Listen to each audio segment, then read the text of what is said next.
Covers halftime live Monday Night Football NFL week number 6. Denver Broncos 13, Los Angeles Chargers 10. And are we seeing the resurgence of the Nathaniel Hackett, Russell Wilson experience after a very rough and rocky 5 weeks? And I think that's the best place to start with this halftime, as the Denver Broncos in the first half against a relatively strong Chargers defense, able to put up 8.1 yards per play, moving up and down the field, looking a little bit more so like what we probably expected this Broncos offense to look like. And now you kind of have the question of, is this the Nathaniel Hackett system that has been difficult to sort of get acclimated for a lot of these Broncos offensive players? And I mean, the history of this is there. When you think about Nathaniel Hackett with the Green Bay Packers in 2019, Aaron Rodgers, the best quarterback that has played the game outside of Tom Brady for the last 2 decades, but we'll leave Allen and Mahomes on the side. But we have a QB as talented as Rodgers within this system. For the first 9 weeks of that 2019 system, every single game that Rodgers played, he had 0 or 1 touchdown passes for the first 9 weeks of the season. And so it's a very difficult system to get acclimated into and deal with.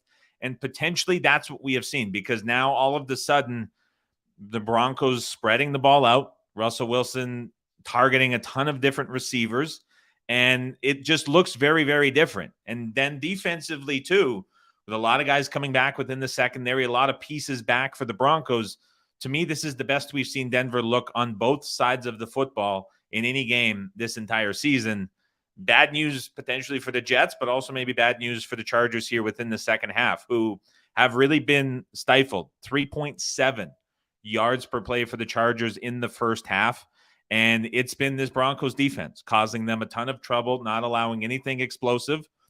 Now, the refs have helped in a couple different circumstances, but it's been pretty consistent for how well this Broncos defense has been able to stop the Chargers offense and keep what was an explosive offense now for the last couple of weeks really at check. And so with the score at 13-10, the Broncos get the ball first. And what's really going to play a big factor within this is what happens on the first drive, because Brandon Staley, in a similar fashion to Sean McVay, we know how there's all of these coaches that are related in the styles that they employ, is very sensitive to what the score is within the second half. And so if the Chargers are playing with the lead in the second half, they get very conservative, run first, run orientated. That's what we see from them. If they're trailing, they become very pass heavy. Their pass rates become one of the highest in the NFL in terms of the second half when trailing, and it's a significant split. So what the Broncos can do on this first drive is really going to have an impact on the Chargers. Now, I think the Broncos sustain some offense into the second half and continue pushing forward. And what that is going to lead to is the Chargers playing very, very quickly. And while I think that the Broncos defense is playing very well, can look at the second half here from 2 different perspectives. Either the Broncos getting the points, but I think the better look is going to be Denver on the team total.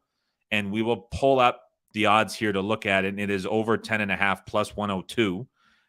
That to me is the look within this. And again, if you want to look at the spread, I think there's a lot of reason to believe that the Broncos have value on that as well. But I think we'll see a spot where the Denver ends up with a couple more possessions than on average than what we would see within the second half, especially if they get this first drive into LA territory, get a field goal up or get a touchdown, which will obviously be significant. But the key here for the second half is how much it is going to change for the pace for the Chargers with Staley calling plays.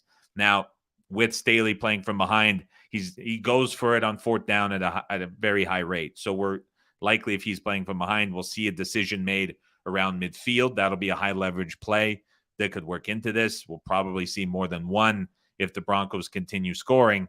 But what we're also potentially going to see here is Nathaniel Hackett at play 2. So as we mentioned, Staley impacted a lot by what the score is. Hackett, not so much. And it goes back to his Green Bay days. He's very neutral in how he calls his pass rate and run rate. So it's not going to be a case here where the Broncos get in a situation, everything bogs down. They really slow the game down. They're going to stay very balanced in what they do which is slightly pass heavier than the expectation for game state and what the score is. And so from that perspective, I think just with the Chargers accelerating things, not going to go both teams over, but I'll go Broncos team total over. And then something else that I would mention too, looking at the live routes run for this game, Courtland Sutton leads the Denver Broncos with 18 routes run. Now, he's only been targeted once, and he's only had one reception, 9 yards. But when you're looking at Judy, Dolchich, Hamler, Boone, all of those guys, 17, 15, 12, 7 routes respectively. Sutton's all the way up there at 18.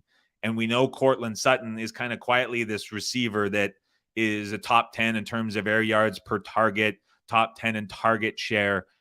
He's a very popular receiver within those Broncos offense that spread it out a ton.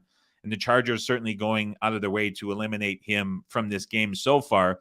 But the fact is that Sutton is running more routes than any other receiver on this Broncos offense in the first half.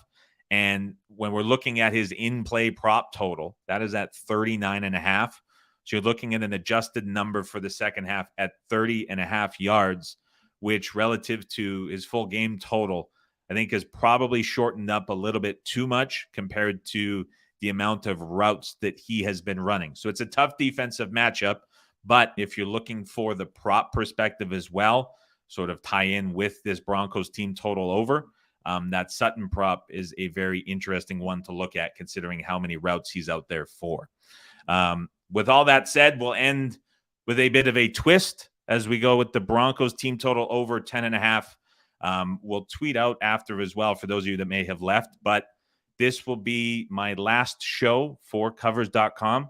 It's been an absolute treat working with everybody for the last 18 months. It was my decision to leave in season to pursue another opportunity. And I have nothing but good things to say about the entire team here at Covers. And I'm going to miss doing these shows as well as interacting with everybody in the chats. Have built up a pretty good community here over the last season and a half of doing shows here on Covers. But I'll have more details on what is coming up in the future tomorrow on the podcast and further on this week. But I just wanted to say thank you for everybody who's joined all of these shows. The release shows will continue with Jason Logan working with the Hitman, and as well as Andrew Cayley working with Brad Powers at the usual times. Halftime will not continue. But for those of you that are enjoying all the other great content from the fantastic team here at Covers, that will continue on YouTube as well. So I want to say thanks to everybody who's watching. Thanks to producer Mick and Brady behind the scenes who have been a treat to work with as well. We did 41 nights in a row during the last playoffs and into the Super Bowl as well. So I'm going to miss doing all these shows with them too and the entire team here, Andrew, Brandon, everybody. The list is long, but it's a great team of guys and gals here at covers.com. So with that, the last halftime live for the season and last show that I will be doing here on Covers. Thanks everybody for joining. See if we can end with a win. It's been rough with these half times. Maybe we get if we won here on the Broncos team total over. Thanks everybody for stopping by. We'll chat to you soon.